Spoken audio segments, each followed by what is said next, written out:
ଢେଙ୍କାନାଳ ଜିଲ୍ଲା ପରଚୁଣ୍ଡ ବ୍ଲକ ଅନ୍ତର୍ଗତ କୁମୁଶି ପଞ୍ଚାୟତ ଅଁଳାକଟା ଗ୍ରାମରେ ଦୋଳ ଉତ୍ସବ ଗତ ଗୁରୁବାର ଫଗୁ ଦଶମୀଠାରୁ ପ୍ରଭୁ ଶ୍ରୀକୃଷ୍ଣଙ୍କୁ ମନ୍ଦିର ଭିତରେ ଭୋଗ ଆରମ୍ଭ ହୋଇଯାଇଛି।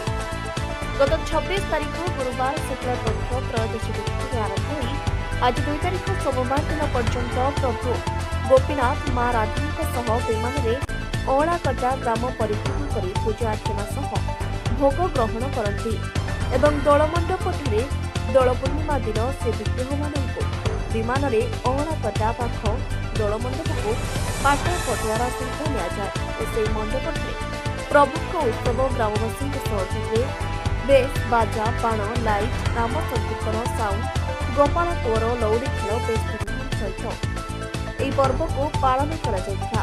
ପ୍ରତ୍ୟକ୍ଷ ତତ୍ତ୍ୱାବଧାନରେ ସମସ୍ତ କାର୍ଯ୍ୟ ପରିଚାଳିତ ହୋଇଥିଲା।